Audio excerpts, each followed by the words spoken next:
हरे कृष्ण राधे राधे। भक्त श्री त्रिपुरदास जी गोसाई श्री विठलनाथ जी के कृपा पात्र सदग्रस्त संत थे। आप ब्रज मंडलान अंतर्गत शेरगढ़ के निवासी थे। आपका जन्म कायस्थ वंश में हुआ था और आपके पिता शेरगढ़ रियासत के यवन राजा के राजमंत्री थे। इतना सब होते हुए भी आपकी प्रवृत्ति विषय भोगों की ओर न होकर प्रभु भक्ति की ओर ही थी। एक बार आप अपने पिताजी के साथ आगरा से आ रहे थे। मार्ग में श्री गोवर्धन जी में रुककर आपने श्री श्रीनाथ जी का दर्शन किया। श्री ठाकुर जी का दर्शन करके आप ऐसे आनंद मग्न हुए कि आपने वहीं रुकने का मन बना लिया। पिताजी ने बार बार समझाया, परंतु इन्होंने घर जाने से इनकार कर दिया। अंत में वे अकेले ही घर के लिए चल दिए और आप श्री ठाकुर जी की मधुर झांकी के दर्शन के लिए वहीं रुके रहे। परंतु दुर्भाग्यवश कुछ दुष्टों ने आपके पिताजी को रास्ते में ही मार डाला। यद्यपि ये अत्यंत दुखद समाचार था, आपको हार्दिक कष्ट तो हुआ, परंतु आपने इसमें भी भगवान का मंगलमय विधान ही माना।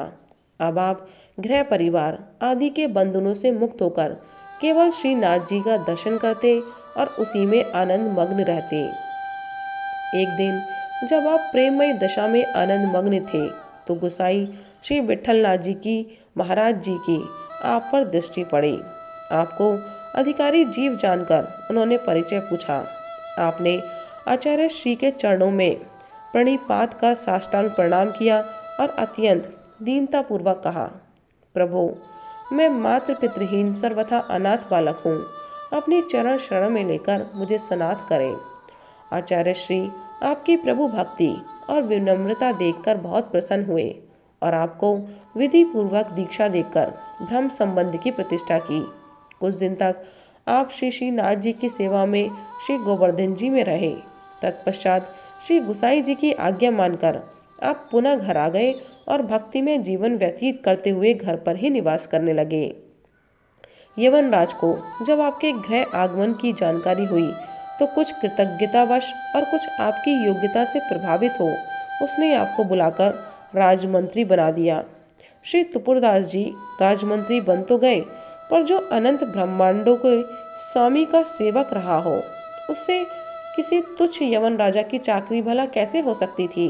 फिर प्रभु भी भला अपने सेवक को अन्य किसी की सेवा में कैसे देख सकते थे। अन्यायी यवन राज की चाटुकारिता आपसे हो नहीं सकी, अतः उसने द्वेषवश आपका सर्वस्व अपहरण कर लिया और मंत्री पद से हटा दिया। इस प्रकार आपको लौकिक बंधनों से पुनः मुक्ति मिल गई। आपकी श्री आचार्य महाप्रभु तथा श्री श्रीनाथ जी के चरणामृत प्रसाद में बड़ी ही निष्ठा थी। बिना चरणामृत प्रसाद लिए आप अन्न जल कुछ भी ग्रहण नहीं करते थे। संयोग की बात, एक दिन आप जब भोजन करने गए तो रसोइये ने कहा कि आज चरणामृत प्रसाद एकदम समाप्त हो गया है। यह सुनते ही आप ये कहते हुए वापस चले गए कि बिना चरणामृत प्रसाद ग्रहण किए तो मैं अन्न जल ग्रहण करूँगा नहीं। तुम लोग श्री ठाकुर जी का भोग लगाकर प्रसाद पा लेना। भक्त भूखा रहे तो भगवान को भला भोग कैसे प्रिय लग सकता है। श्री त्रिपुरदास जी की नियम निष्ठा चरणामृत प्रसाद के प्रति प्रेम देखकर भगवान स्वयं एक 10 वर्ष के बालक बन गए और 3 थैलियाँ लेकर रसोइये के पास आए और बोले, भंडारी जी, ये 3 थैलियाँ श्री त्रिपुरदास जी ने भिजवाई हैं। इनमें एक में श्री श्रीनाथ जी का महाप्रसाद, दूसरे में उनका चरणामृत प्रसाद और तीसरी थैली में आचार्य श्री का चरणामृत प्रसाद है।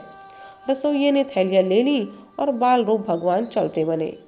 श्री ठाकुर जी का भोग लग जाने पर रसोइये ने श्री त्रिपुरदास जी को बुलाने के लिए भेजा, परंतु वे न आए। कई बार बुलाने पर आए तो खिन्न भाव से कहने लगे, मैंने तो पहले ही कह दिया था कि मैं बिना चरणामृत प्रसाद ग्रहण किए एक कण भी मुख में नहीं रखूंगा, फिर आप लोग क्यों बार बार बुला रहे हैं। यह सुनकर आश्चर्यचकित होते हुए रसोइये ने कहा, आप ही ने तो एक बालक के हाथ 3 थैलियों में चरणामृत प्रसाद और महाप्रसाद भेजा था, फिर ऐसी बात क्यों कह रहे हैं। अब आश्चर्यचकित होने की बारी श्री त्रिपुरदास जी की थी। उन्होंने कहा, मैंने तो किसी से चरणामृत प्रसाद नहीं भेजा, कौन लाया, कहाँ है वह बालक। रसोइये ने कहा, वह तो थैलियाँ देखकर तुरंत चला गया था। अब आपको ये समझते देर न लगी कि करुणा विग्रह श्री श्रीनाथ जी ने ही मेरे लिए यह कष्ट किया। प्रभु की कृपा विचार कर वे गदगद हो गए और उनकी आंखें अश्रुपूरित हो उठी। श्री त्रिपुरदास जी ने ऐसी प्रतिज्ञा की थी कि मैं प्रतिवर्ष शीतकाल में ठाकुर श्री श्रीनाथ जी के लिए अंगरखा भेजा करूँगा। तदनुसार ये अत्यंत ही बहुमूल्य वस्त्र का अंगरखा सिलवाते थे, फिर उसमें सुनहले गोटे लगवाते थे और बड़े प्रेम से भेजते थे। यही कारण है कि इनका भेजा हुआ अंगरखा ठाकुर श्रीनाथ जी को अत्यंत प्रिय लगता था और गोसाई श्री विठल नाथ जी भी उसे बड़े प्रेम से श्री ठाकुर जी को धारण करवाते थे। कुछ काल उपरांत इनका ऐसा समय आया कि राजा ने इनका सर्वस्व अपहरण कर लिया। ये एक एक आने और एक एक दाने को मोहताज हो गए। इसी बीच शरद ऋतु आ गई। तब इन्हें श्री ठाकुर जी के लिए अंगरखा भेजने की याद आई, परंतु धन का सर्वथा अभाव होने से श्री ठाकुर जी की सेवा से वंचित होने तथा प्रतिज्ञा भंग होने के दुख से इनकी आंखों में आंसू छछलाए। एकाएक पीतल की एक दवात इनकी नजर में आई। फिर तो मानो डूबते को तिनके का सहारा मिल गया हो। इन्होंने मन में निश्चय किया कि इसी को बेचकर श्री ठाकुर जी की सेवा करूंगा। श्री त्रिपुरदास जी ने उस दवात को बाजार में बेचा। उससे उन्हें 1 रुपया मिला।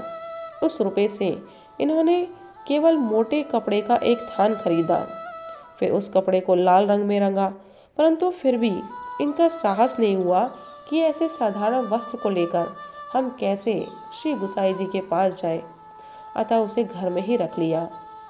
सोचा कि श्री गिरिराज जी की ओर से कोई आएगा तो उसके द्वारा भिजवा दूंगा। इसी बीच श्री गुसाई जी का कोई सेवक अपने गांव में आया हुआ सहज ही दिख गया। फिर तो इन्होंने वह वस्त्र उस सेवक को देकर कहा, आप इसे भंडारी जी को दे देना। यद्यपि यह वस्त्र श्री गुसाई जी के किसी दास दासी के भी पहनने योग्य नहीं है, तो भी मुझ दीन की ये तुच्छ भेंट आप ले जाइए। परंतु एक बात का ध्यान रखिएगा, मेरी आपसे यह प्रार्थना है कि इस वस्त्र का समाचार श्री गुसाई जी को मत सुनाइएगा। उस सेवक ने श्री त्रिपुरदास जी के वस्त्र को लाकर भंडारी के हाथ में दे दिया और उस भंडारी ने उस वस्त्र को बिछाकर उसके ऊपर श्री ठाकुर जी के श्रृंगार के और बढ़िया वस्त्र रख दिए। परंतु परम स्नेही ठाकुर श्री श्रीनाथ जी से भक्त के इस प्रेम उपहार की उपेक्षा सही नहीं गई। वे व्याकुल होकर बोले, मुझे बड़े जोर से ठंड लग रही है, शीघ्र इसको दूर करने का कोई उपाय करो। तब श्री गुसाई जी ने बहुत से सुंदर सुंदर वस्त्र श्री अंग पर उड़ाए, परंतु ठंड नहीं गई। तब श्री गुसाई जी ने अंगीठी जलाई, फिर भी ठंड दूर नहीं हुई। तब आपके ध्यान में आया कि किसी भक्त पर अनुग्रह करने के लिए प्रभु ये लीला कर रहे हैं। अतः तुरंत ही सेवक को बुलाकर पूछा कि इस वर्ष किस किस की पोशाकें आई हैं। वही खोलकर सेवक ने सबका नाम सुनाया, परंतु एक त्रिपुरदास जी का नाम नहीं लिया। गुसाई श्री विठलनाथ जी ने कहा, मैंने भक्त त्रिपुरदास का नाम तो सुना नहीं, क्या इस वर्ष इनके यहाँ से पोशाक नहीं आई है?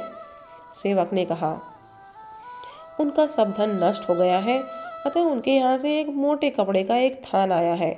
मैंने उसे और पोशाकों के नीचे बिछा रखा है। श्री गुसाई जी श्री ठाकुर जी के मन की जान गए कि प्रेम प्रवीण प्रभु तो भक्तों के भाव को देखकर उनके प्रेम उपहार को सहर्ष स्वीकार करते हैं। आज्ञा दी कि उस कपड़े को शीघ्र लाओ। सेवक अनमना सा होकर उस कपड़े को ले आया।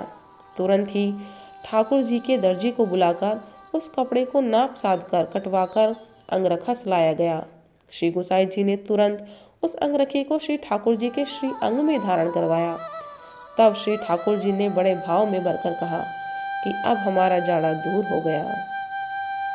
तो प्रभु प्रेमियों, प्रभु भक्तों, आप भी अपनी श्रद्धा, प्रेम और विश्वास बनाए रखें और फिर ठाकुर जी के प्रेम की, कृपा की अनुभूति करें। राधे राधे, हरे कृष्ण।